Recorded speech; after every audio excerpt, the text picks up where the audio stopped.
let's get started. Hello, and welcome to the weekly HudUniGames cast, coming to you once again from our home offices. My name is Duke, and today I'm joined by Matt, Daryl, and Ash. Hello. We're going to be talking about support services available within the university, either for those who are interested in coming to the university or those who are accessing it for the first time and not really aware of what's available to them. So let's roll the intro.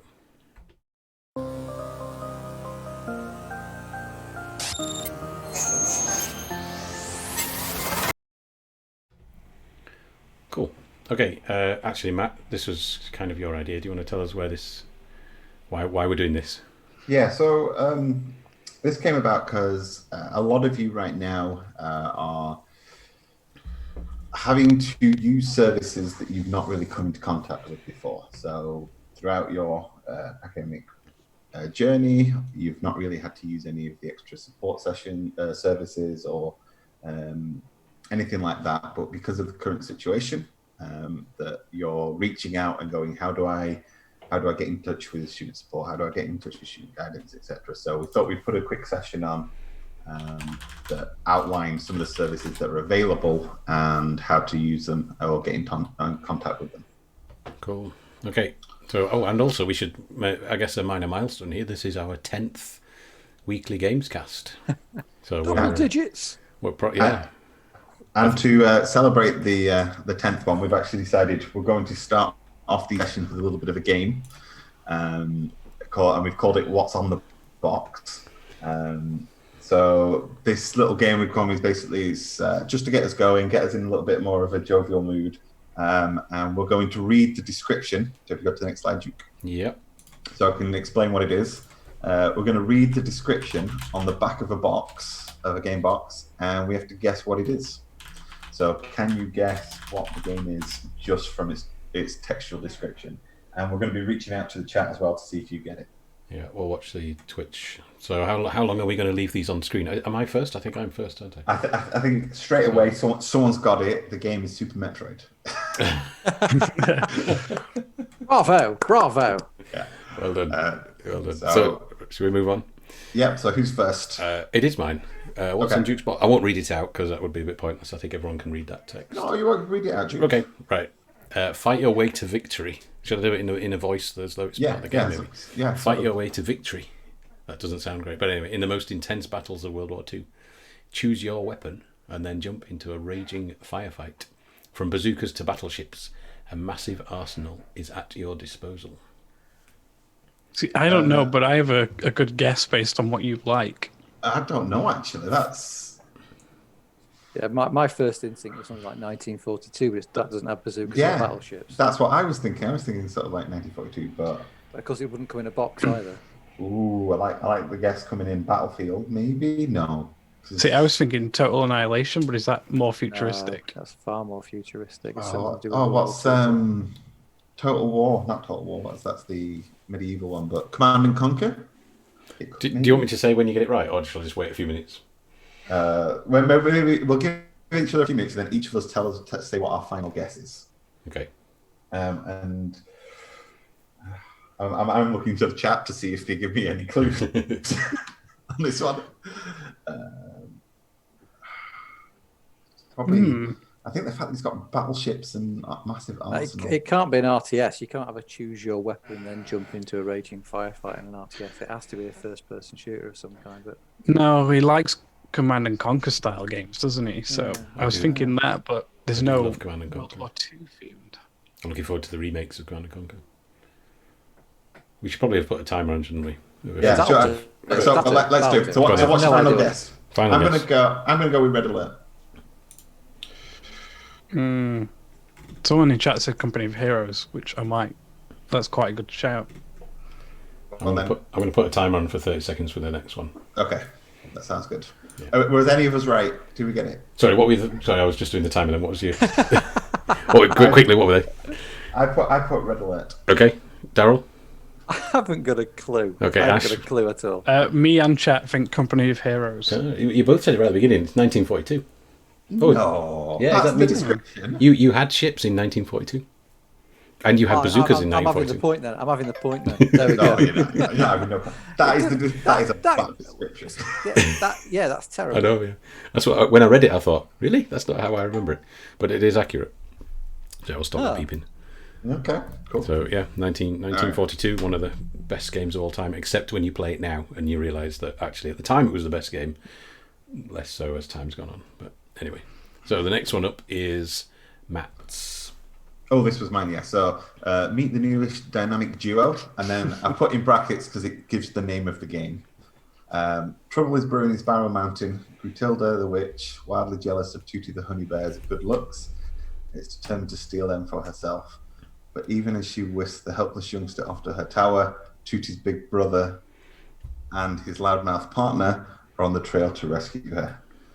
Aided by the mystical shaman Mumbo Jumbo, someone must tackle gloomy swamps, scorching deserts, towering mountain ranges, and spooky haunted houses on the way to the final confrontation on the summit of Grutilda's lair. This sounds easy. The chat will get this in a second, but Duke and Daryl, don't look at the chat because I don't think you'll get this. No, I had no idea, so I looked at the chat. Is this more our time, Matt, rather than their I've never played. Definitely. The stream is like a continuous stream of the same answer. So clearly you picked it. Oh dear, does that mean Daryl? I have absolutely zero ideas. Yeah. So without looking at the chat, have a guess, Daryl. Have a guess. I've got something like it's one of those run around platform games, a bit like sort of Banjo Kazooie, but not Banjo Kazooie. Not Jack and Dax. It's something like that. I can't even think. So it's not Banjo Kazooie then, is it not?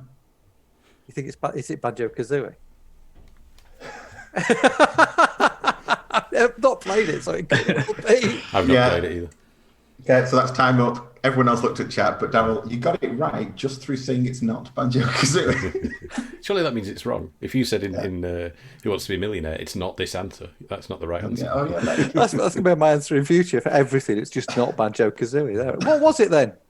Banjo Kazooie. What? I went to sleep. Yeah. Let's get on to Daryl's. Well, I'll put the timer on this time. I'll remember. You read it, then we'll do the timer. Are you not reading it? I'm reading it. Okay. Yeah. 20 years have passed since the primevals were defeated and banished from the world of... now you must return to where it all began, the town of... and investigate rumours of a fallen star, for this is the first sign of evil's rebirth and an omen that the end times have begun.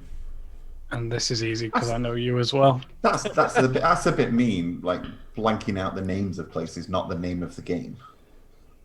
But I'm going to guess Diablo because it's you.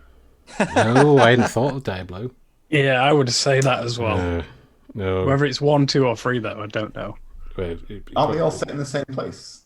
Yeah, but it's a specific. It's a specific game, isn't it? So you have to guess a specific. Oh, game. I'm going. Ooh, I'll go 3. I'm going to go 3 because you've probably played more than that than the other 2. It also says 20 years have passed since they were defeated, so it's not the first. Also, 30 seconds is up. Diablo. Good work, boys. Good work. I wasn't going to go Diablo, but now you've said it and I've reread it. I have to agree Diablo, mostly because I've played it. So if you'd had the Town of Tristan, you would have known immediately what it was. Yeah, I think so. Yeah, go on. I'm going Diablo, but I'm going 3 of the Diablo options. Yeah, well, you're all correct. In fact, Cool. Yeah. I thought we'd already said that. All right. There you go. So that's quite like that as a little fun intro, a little fun thing to get. Lots of Diablos in the stream as well, so I think we're all on the same. I'm quite excited for Diablo 4. Yeah, me too. It looks awesome. Yeah, and along the same lines, Baldur's 3. No, Torch thingy. Torchlight 3. Torchlight 3. Yeah, that's looking good. Anyway, on to the actual point of today: school and university support systems. So yeah, this was an idea to talk about just what's available out there in our within the university and the systems that we have in place for incoming students, for existing students.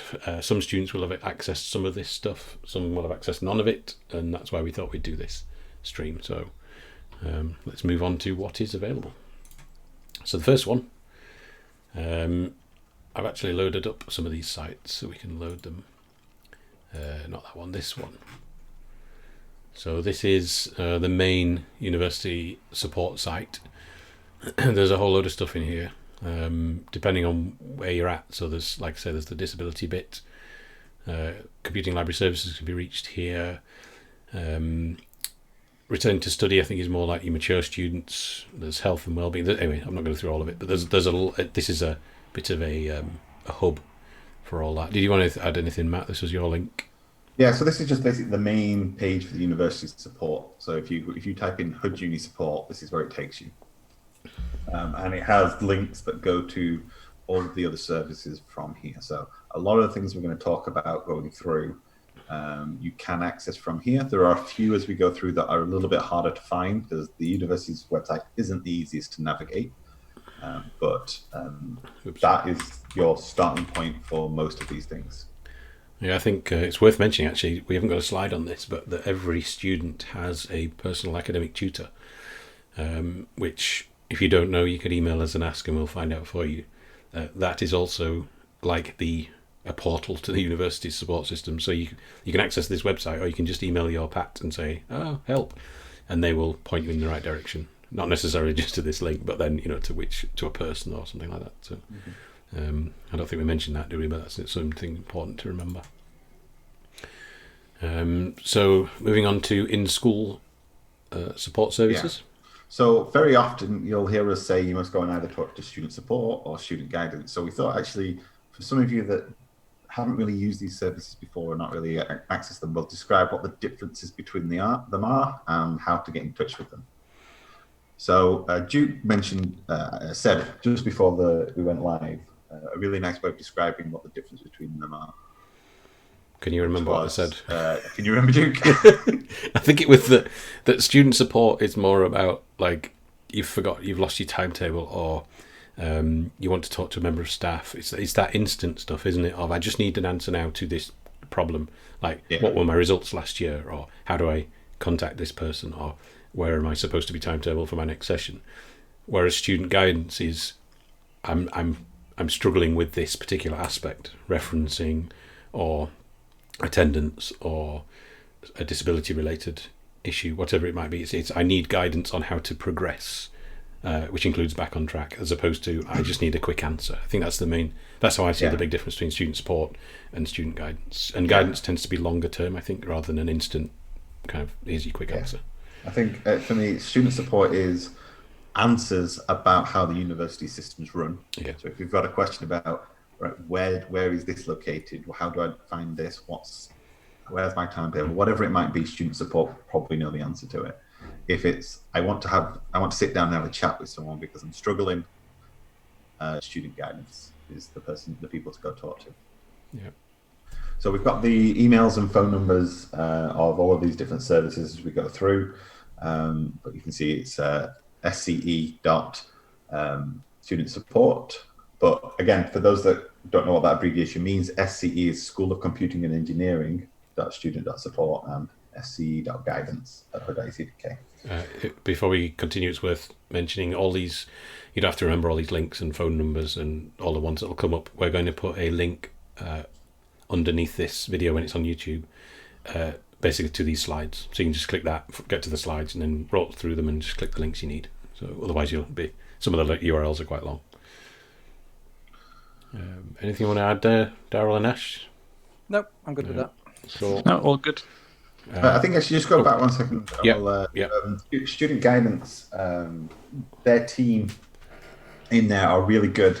They're not only there for things like get on back on track, and if you're struggling academically, they're also really good to go and talk to if you have any personal issues that you're not comfortable sharing with the academic staff or with other students. You can go talk to them and they will actually guide you through the best possible solution to continuing with your studies, as well as trying to support you through whatever difficulties you're having. So I just thought I'd stress that guidance are really good for that. So if you are in a situation, especially right now, as we currently, in a very weird situation with COVID, if anything is happening, give student guidance either an email or a phone call. They've got a really good team down there. Okay, IT support. So we have two levels of IT support. There's the in-school IT support, which are fantastic for things like accessing systems, local systems or problems you've got with software local to our school. And then you've got the University Central systems as well, which they deal with they run all our servers, or most of the big servers. And they do all the purchasing stuff, licensing, and they can answer questions like that. But to be honest, I'd always start with the school IT support first. That's where we start for all our problems. Again, another great team of people. So you can just ring them, or they've currently got this text system in place which emails them, or you can actually just email Scantech. So there's lots of ways of getting hold of them. So right now we've been getting a lot of extension requests with technical software and hardware problems. Now, obviously, they're going to be more used to supporting the software and hardware within the university, but at the same time, they might be able to support you through any problems that you're having. Yeah. Have we lost a Duke? Sorry, no, I'm just changing my camera settings a little bit. So carry on with that. Do you need tech support? Yeah, you might need tech support for that, Duke. Yeah. And then we have our University Central IT support. So they are more if you've locked yourself out of the system, if there's something major going on with login, emails, whatever it might be. So more university-wide problems, you can contact IT.support. And I saw an email from the dean the other day saying that even during this working from home period and the influx of tech support problems, they still stuck to their 2-day turnaround on answering questions. Good, isn't it? That's good. I think we've put the links there, haven't we, to HUD Help, which is a pretty cool system actually, HUD Help, because you can just go in, you can log in with your normal university, and then there's a whole range of support systems and questions that you can put in.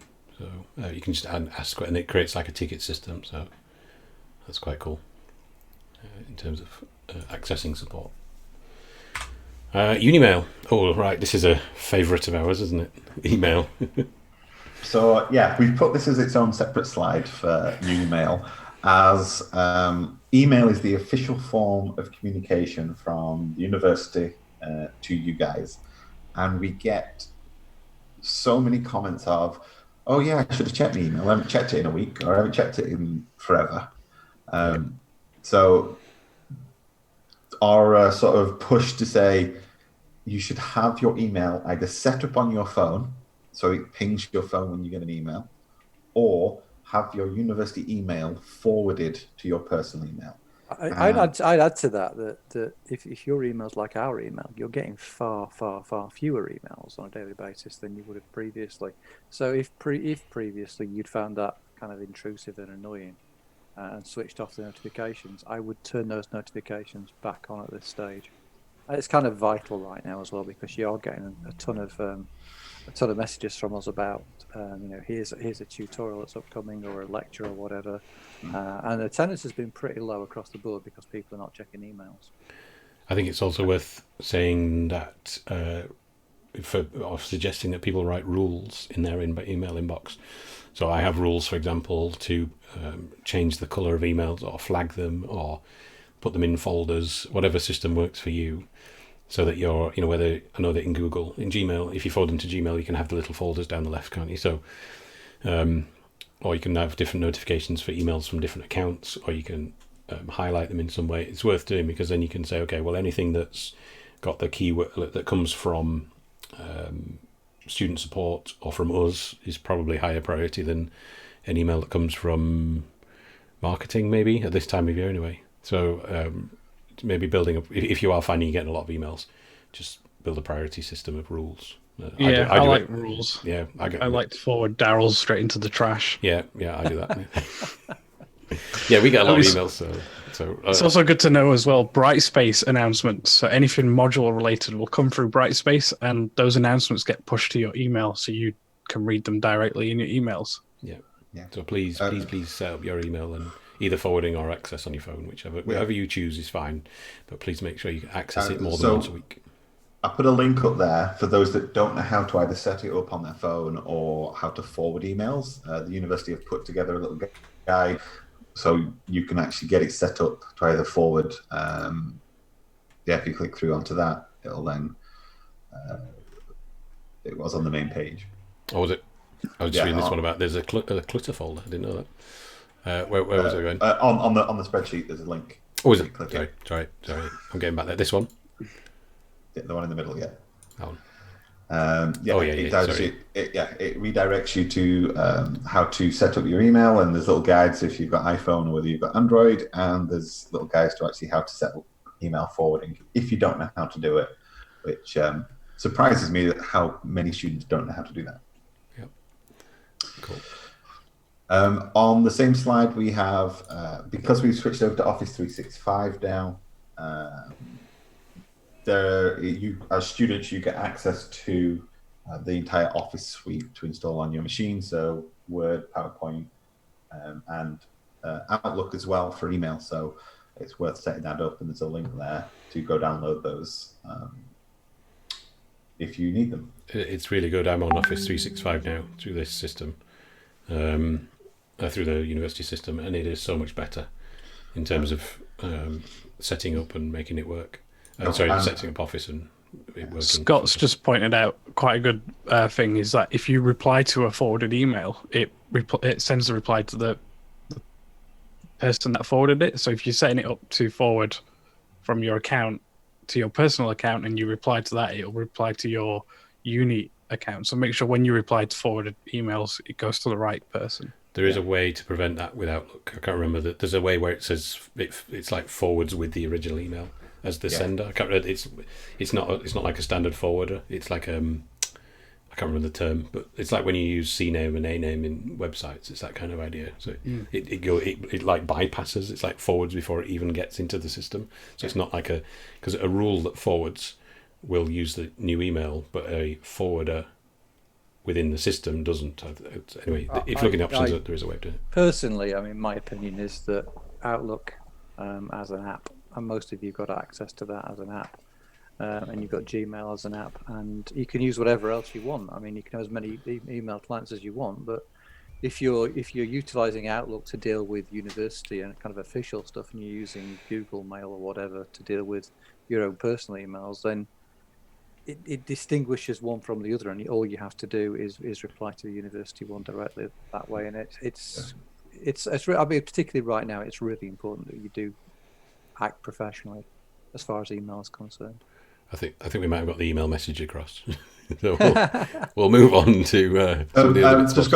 I want to say one more thing about go back to the Office 365. Yes, it gives you access to Word, Excel, and stuff like that, but it also gives you access to 1 terabyte of OneDrive space. Yeah. So you can install OneDrive on your machine, and it will act as a separate OneDrive to your personal OneDrive. So right now on my machine, I've got my HudUni OneDrive and also my normal Outlook.com OneDrive. And they act as 2 separate entities on your machine. So you can actually have all of your uni work backed up on OneDrive. So there's none of this, I lost my work. Yeah. You can also see the file history as well. So if you make a huge mistake, you can just roll that file back. Yeah. It's got to the point now where students should be using OneDrive as their working folder and setting it to be where they save all their projects so that it constantly updates. Yeah. There's no real excuses anymore for I've lost my hard drive, failed, I lost everything, because it should be on OneDrive.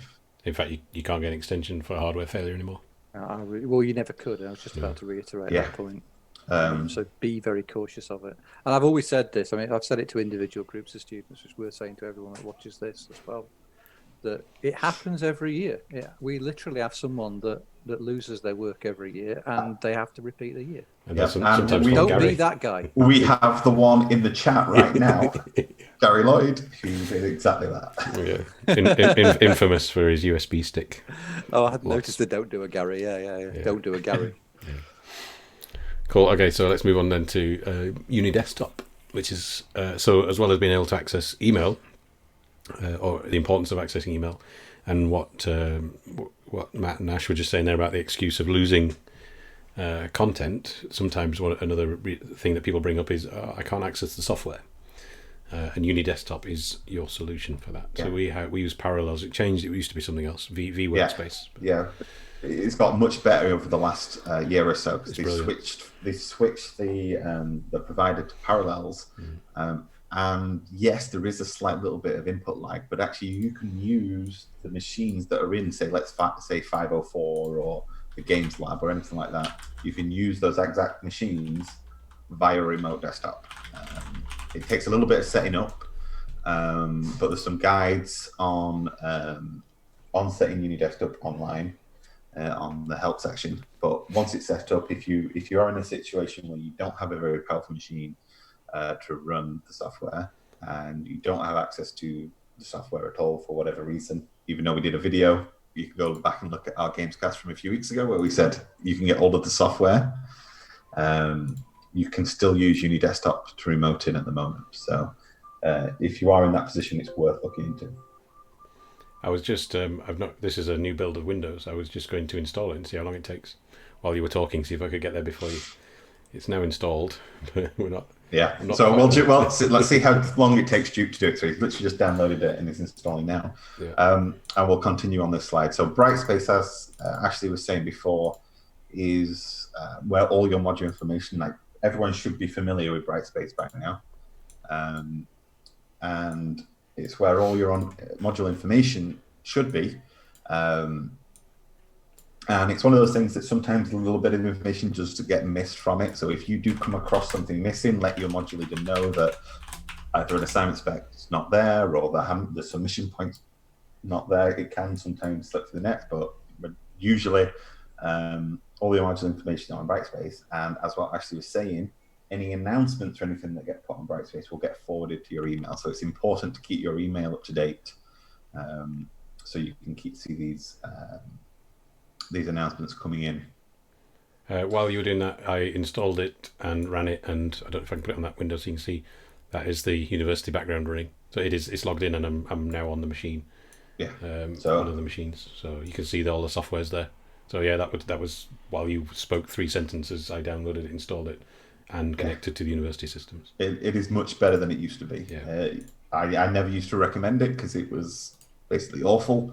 But since they've switched over to this new provider, it's actually usable now. Yeah, that's good. Discord. Now we're going to stress that Discord is the unofficial games team communication channel. So yes, we'll post a lot of announcements and stuff there, but if there's an official announcement, we'll also do it via email.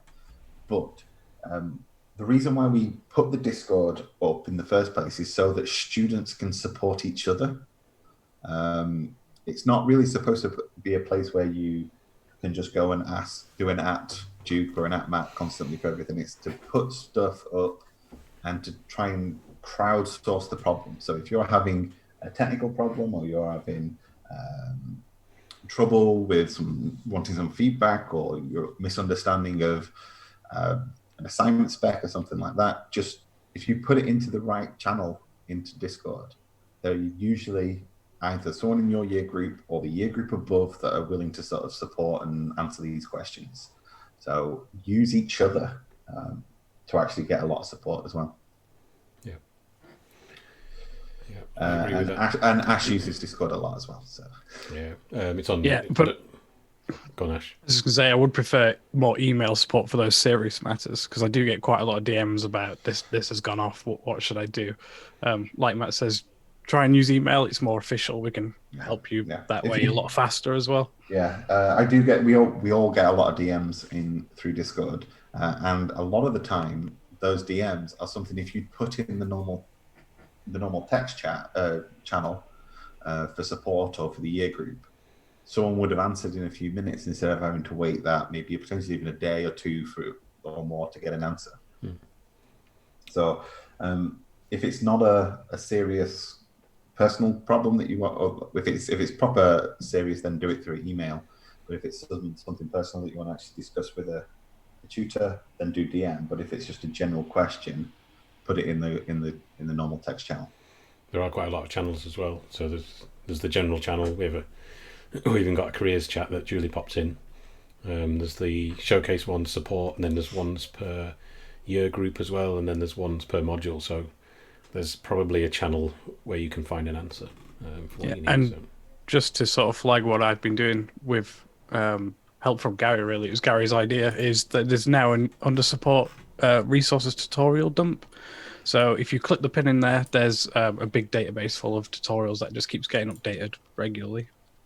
Cool. Okay, so onwards to iPoint.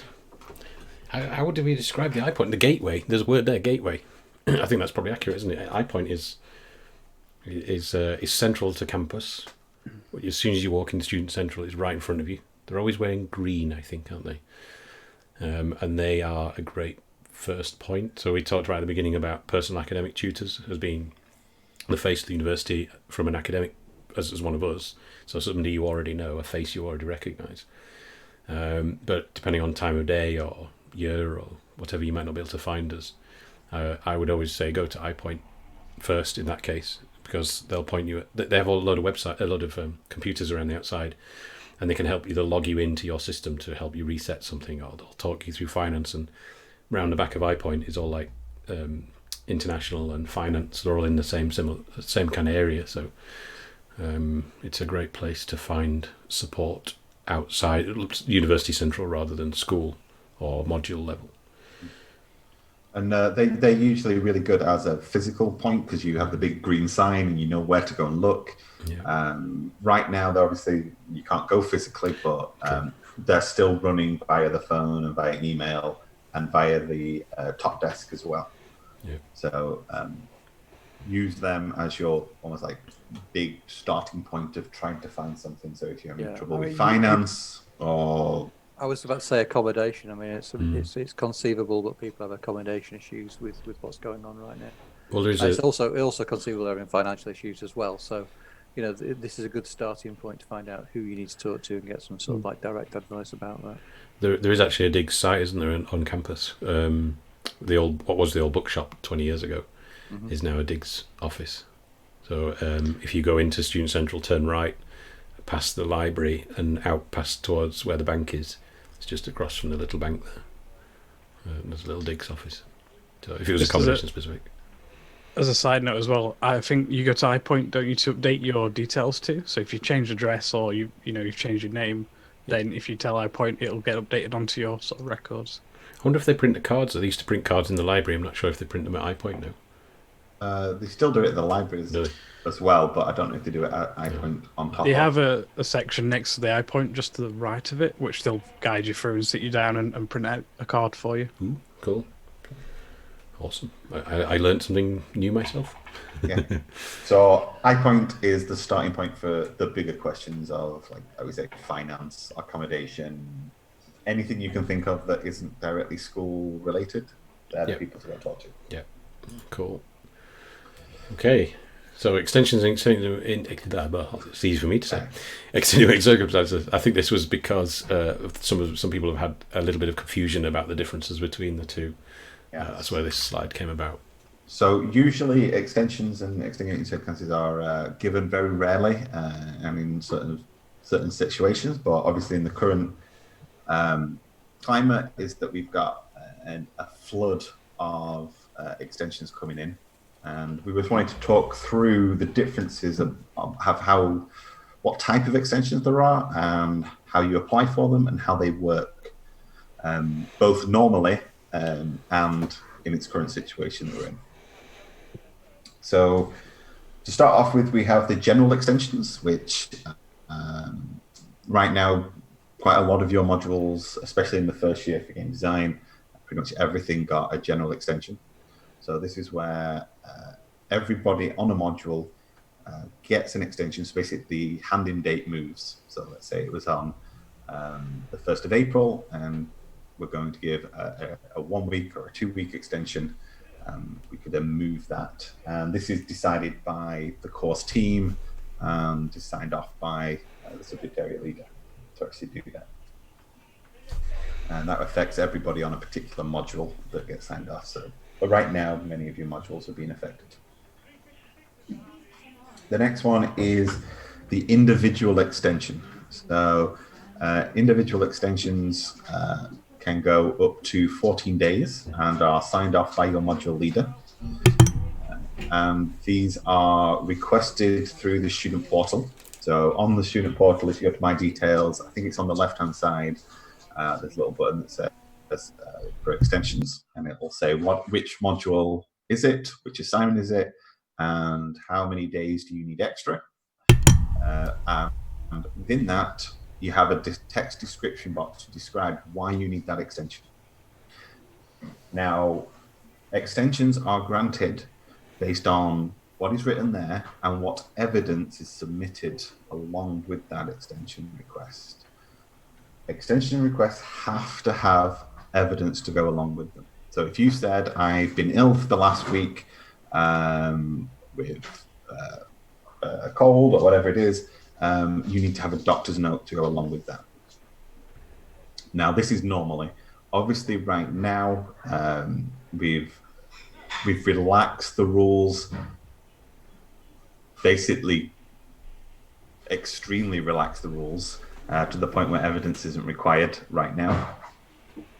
But I'm just going to say there is very obviously a lot of students taking advantage of the current situation. So just by the sheer number of extensions that requests I have they're using that text description instead of actually describing what is the current problem, they're just going tech problems.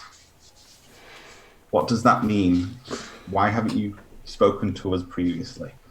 Usually, an extension is usually based on the fact that you've spoken to your module leader, you've spoken to either your personal tutor or even come and spoken to the course leader and said, I'm having these problems, I don't think I'm going to get through in time, etc., etc. And then we know we're expecting an extension to come in along with that evidence that we've discussed. So extensions are individual and require evidence normally. So the difference now is when we talk about an extension and when we talk about an EC. An EC is for an extenuating circumstance. So let's say you have a long-term health problem, or let's say you've had a bereavement in family, or you've just something that's going to stop you from submitting that work within that 14 days that an extension could grant. I mean, right now we know that schools are closed. We know that a handful of our students do have children. Yeah. And it's entirely feasible that those individuals are far more impacted than everyone else. And if they were to say that I couldn't complete the work because I had childcare commitments during the day, then that would be really good grounds for an extenuating circumstances application right now. It's worth noting that you're probably getting to it, Matt, that ECs aren't decided by us or module leaders, whereas extensions are. So extensions come directly to us as module leaders, and we approve or reject them, whereas extenuating circumstances go to a central panel up in central services, and we have no say at all on their acceptance or rejection. We're just told it has been accepted or not, and we don't see any of the rationale, the evidence, anything like that. All we get is EC approved or rejected. It's worth noting as well that on the extension system it says further extensions possible by course board. Those further extensions are not dealt with by us either. They usually go to our management or guidance team. Yeah. The guidance team can actually approve extensions as well. So if you've been for a chat with the guidance team down on the first floor and they say yes, you can have an extension, it doesn't then come to us. They can just authorise it, I think, or at least I'm sure I've seen a few go through like that. Yeah. So while we're on that subject, actually, it's probably worth noting as well, because obviously you probably don't really know what a course board is if you certainly if you're a new student. I wouldn't worry too much if you are a first or second year student. Then the course board that you go to is not so vitally important, because it's designed to get you into that next academic year and not to graduate. But if you are a final year student and you miss the deadline to get work marked for the first course board under normal circumstances, then that can have a major impact on graduation. Now, clearly, again, under current circumstances, we are not expecting to have graduation ceremony in the summer. We still don't know when they may take place. It could be an awful long way away at this stage. We're just playing it by ear right now. So that really does affect final years. It does mean that obviously you're going to get a graduation certificate. You will be told that you have graduated. If your work does fall outside the original marking period due to extended extensions, not the 14-day extensions, or via ECs, then that will have an obvious knock-on effect. I was just looking to see if there's anything about there's no updates yet on the on graduations. I'm sure it will happen, but so I just want to talk through some of the confusions that I've had over the last few weeks about how some different aspects of these things work. So as Duke was saying, the EC goes to a central board and we don't have any say of it. It's just all anonymous. Now, some students may have already got ECs granted, but we don't always see those straight away. There can be quite a lag and a delay before we actually get that information. So you might get emails from us saying like you've not submitted or this, whatever, but you know you've got an EC. Just forward that email saying, look, I've got an EC accepted, so that we know that's what to expect. So there was a little bit of confusion with one of my first years the other day, which actually resulted from that. They presumed they were fine, and we all knew that, but because of the way the EC system works, we don't always get that information. It's also worth mentioning on that only the module leader sees an extension. So, for example, with prototyping 2, where I'm the module leader but Ash is delivering it, I have to approve the extensions, and I'm trying to keep a spreadsheet up to date. But if I miss one and Ash doesn't know, he might be chasing you. So, again, if you've got an extension, don't assume that the person delivering the module knows that. I mean, in theory they do, or because it's usually the module leader is the module tutor, but not always. So it's the same advice. Just forward it saying, look, I've got an extension, and then whoever it is, oh right, sorry, didn't know, carry on. Yeah, it's a lot easier just to keep us informed, keep us up to date about what's going on. Yeah. Again, most of the stuff we're talking about here with extension indices in a normal circumstance, there'd be a handful of students. And actually, it's quite easy to keep track when there's a small handful. But right now, there are a lot coming in, which is actually making it near enough impossible to keep track of what's going on. So we've got our own little spreadsheets that we've been trying to keep up to date, just to keep track of which students are in which situation. Yeah. Should we move on to, or did you have more? No, I think that's it. Unless you can think of anything that we've missed about the extension EC system. No, I'm keeping an eye out for questions in the Twitch. If anyone has any questions, feel free to put them in the Twitch or the Discord, and we'll answer them as we go, or to email us afterwards if you think of something this afternoon or later, and you think, I wish they'd answered this question, then we can always add it later, can't we? Yeah. So we're moving on to mental health, which we should preface by saying none of us are healthcare professionals or psychologists or we're not anything. That kind of doctor. Yeah, we're not that kind of doctor. So this is these are just things that popped up that we find might just want us to pass on, really. But none of this is in any way medical advice or anything like that. So these are some of the services that are available by the university and others to actually help support with mental health and anything that you're trying to go through. Now, the first thing, obviously, we spoke about student guidance. They would be my first port of call for someone that is struggling a little bit, to go get a little bit more information, to have a chat with someone that can actually support you in whatever situation you might be going through. And iPoint have some links to actual counsellors and things like that you could go through that way. But wellbeing services within the university have a lot of really useful links. I think I'd already linked to them at some point. Pop the thing open. Big White Wall, support on campus. There's a whole load of stuff here. We are going through some of these in detail, I think, aren't we? But there's a whole lot of so whether you're in a particular situation, so like health, and actually there's a lot of information there if you're a parent as well, trying to be a student. That can actually be really difficult, but there's a lot of support there. Yeah, that's a good one. I think it's important to say as well, what you say to them doesn't to student support doesn't leave the room really, does it? It's all confidential.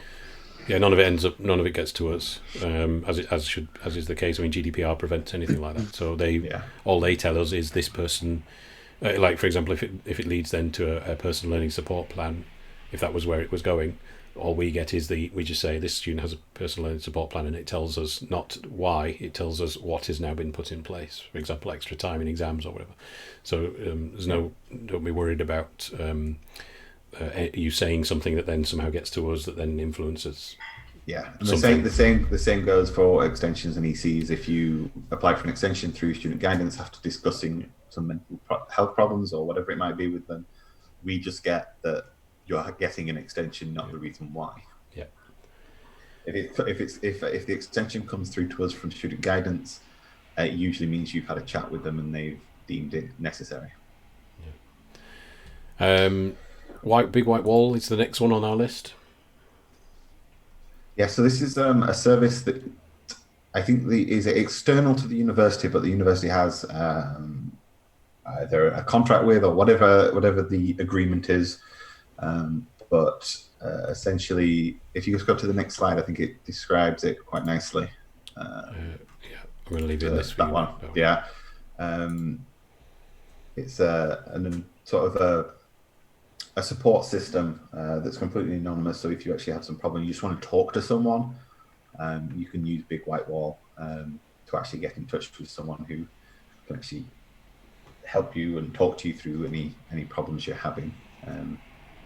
And as far as I'm aware, they're external to the university, and obviously, so everything's anonymous and nothing will ever come back on what you've said. I might be wrong, but I think this is also available to staff. I'm sure I've seen an email about that. Yeah, I think it is. We can also use it. Yeah. So that's the bigwhitewall.com is the next one on that list. The next one was the podcasts, which is here. Yeah, so this is a series of podcasts by Wellbeing Support, and it's just a series of different things where they discuss different mental health sort of coping mechanisms and different services and all the stuff that you might be interested into if you're struggling right now. There's quite a lot here. I should might have a look through these myself. There's quite interesting ones. Useful bits at the top here about appointments, but there's some bits down the bottom here about stress management. That's quite cool. I knew there were podcasts were there, but I've never actually looked through them before. But anyway, so the next one was stress and management or stress management. Stress management, yeah. And then Mind, which I think I've got a website up here. No, that's the mental health. I think they're a charity, aren't they? Mind. Yeah, they are. But the other thing that was good about Mind was that they've got a really sort of nice section directly about how to cope with the current crisis, and loads of really, really useful information. Yeah. It's very in depth, and there's if you scroll down that, Duke, I mean, it's worth visiting the site and just having a look. If you put Mind in there and COVID-19 into Google, you'll find this page very quickly. And there's a ton of just general advice, just day to day, how to keep your mental health sort of on the right track, how to sort of make sure that I know a lot of my students are finding it difficult to wake up in the morning to go to sleep at night, and they seem to be almost on Australian time at this stage. Just getting back into a sort of more healthy routine, that sort of stuff. There's a specific section on it's 13 to 17. I wonder if there's a university age one. Teens, brain loneliness. I guess they come under adult, don't they, now, once they're 18. So there is a stack of information. They're really useful stuff. Yeah. I don't think we've got a slide on this, but I did want to mention there is a student union society, the Mental Health Society, which has an Instagram, which one of my accounts follows, and they post stuff all the time. So President Rachel here, so that's another option as well, which is student-led mental health society rather than university-led mental health services. So it's worth being aware of them as well. I don't think we have a slide on them, but so we've done Big White Wall. Did you want to add any more? I think we've covered it, haven't we? Yeah, other than if you do want to speak to someone, Big White Wall is a good thing to maybe utilise if you're going through something very personal at the moment that you're struggling with. Again, just to stress that we're not mental health professionals in any shape or form, so the advice we'll give you is to go talk to someone who is. And quite a few of our students are going through personal issues, and a lot of them will actually go within themselves and just say, oh, I can cope with it, whatever, never really talk about it. And sometimes that can actually end up being detrimental to their degree. Whereas if you just spoken to someone, maybe actually just brought your problems up, even just with us if you want to, so we actually know what's going on, we'll try our best to support you as much as we can. But please, if you are struggling, talk to someone. Yeah, the hardest step is just admitting that something's going on. And then when you do it, there's almost a big sort of relief off your shoulders. So it is worth finding someone you can confide in and just let them know. Just reach out. It's quite good that we have so much support, so many opportunities, I think. So that, like you said there, find the right person to talk to. Hopefully with so many, with all the way from the PATs, the personal academic tutors, through the school support, through university support, through Big White Wall, through the Mental Health Society, the student one. There's so many routes that I think there should be something for everybody, but I hope so anyway. So should we end on a happier note? I think the last one is Ash's slide. Yeah, so I won't go into it too much, but I used to have like serious depression all the way through uni. I'm running a business, and I reached out to sort of student guidance, and they pointed me in the right direction. Got some medication, and it was a long 6 years. But some of the things that helped me through it was sort of reaching out, telling people. The sort of people I went to uni with were understanding. The lecturers were. When I started my business, they all became like a family to me. And Gary's in the chat, so Gary's seen what I've been through, and Gary's helped me a lot, so I owe a lot to them. But another thing is, I found a book called How to Have a Good Day. So it's just a really good book. It was pointed out to me in some sort of therapy, and it just explains how sort of the brain works. So it's quite a long read, but it's quite useful, and I'd definitely suggest it if you want to understand why you feel that way sometimes, and why your brain reacts the way it does, because it's not your fault. It's your brain, it's a chemical imbalance, and it sets you on the right sort of pathway to sort of understanding why. So as we said before, we're not doctors. I don't recommend this to sort of cure you, but it's really nice to have an understanding of why you're going through it and why you're not the only one. So give that a read. Check it out. It's a really nice book. I just put the link on the end for people to have a look at. We'll put that link in the it'll be on the slide today, which we're putting a link to, aren't we? Yeah, although I think one thing to mention is it is mostly about how to balance mental health and work life, and it focuses a lot about running your own business, but there's a lot of everyday sort of life stuff in there as well. Yeah, there are quite a lot of websites as well, aren't there? That'll send you like little quotes every day you can sign up to for like happiness things. Yeah, if that works for you. It's finding the thing that works, isn't it? I think. Yeah, everyone finds something different. Yeah. But I've got pages that I just folded down with really good quotes on it and stuff. Really, really good book, understanding how your brain works and looking into sort of cognitive behavioral thinking. That's it. I'm not good with words, so God knows how I managed to read this. It's all right. I fell apart a bit back with one of the words. I can't remember what it was. Cool. I think I'm going to pronounce it cognitive in future. Cognitive. I think the summary there is there's something for everyone. Hopefully, there isn't one size fits all, but I think the university has plenty of opportunities, and it's more about, as somebody said in the chat, quite stubborn about admitting it, but once you talk to someone, it feels like a massive relief. So I think if you are in that boat, totally agree with or that. find yourself in that boat, then talk to someone somewhere. Don't let it fester. Anything else we want to add before we wrap this one up? No, I will just reiterate about keeping the games team informed, especially right now as things are going on. There's nothing worse than being surprised by something that's going on in your life. So whether you need an EC, whether it's extension, whatever it might be, from the games team perspective, you're just not turning up to sessions. You're not communicating. So in our mind, it's just they've disengaged from the course. They've disengaged from wanting to actually participate. But actually, you're going through something, and actually, we could actually help you if we knew that. Yeah, I think that's absolutely right. I mean, I think I'm quite fortunate. The final years are engaging really very well still, and there are a handful of them that have told me that they're having issues, and I've tried to be as supportive as I can be. I think I'm personally more concerned about the second years. There's a lot of them that I've had no contact at all with over the past sort of 5 weeks, and anything could be happening, and we're just not aware. And I think when I've talked to the other members of the team, it's a common story. You know, a handful of students just haven't talked to anybody. So it's really important if you can identify with that you do start to re-engage. You only have a handful of days in which you can do that right now.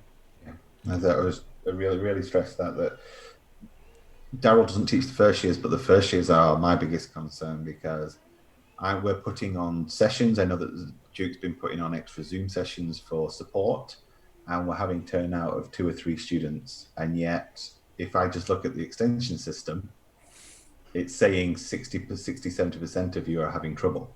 So why are that 60-70% of you in the Zoom chats just trying to get that extra support from us? Instead of trying to go about it yourself and actually sit isolated, I'm guessing right now, when you could actually be engaging with others, engaging with the team to actually support you through this. So don't sit isolated, reach out, have a chat to us, or if not us, at least someone in student guidance or wellbeing or any of the other services that we've mentioned so far.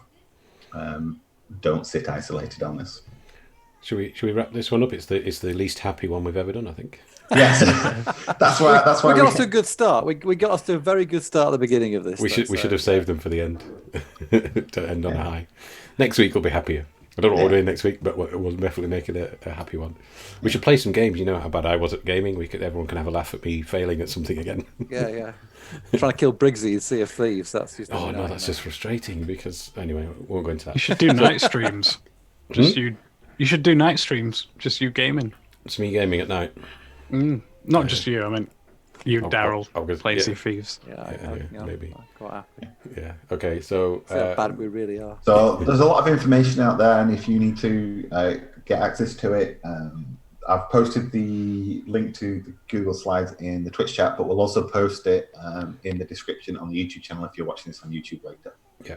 Cool. So you can get access to those links. Yeah. Okay. So thank you, everyone. We'll see you next week. Stay safe. Stay safe.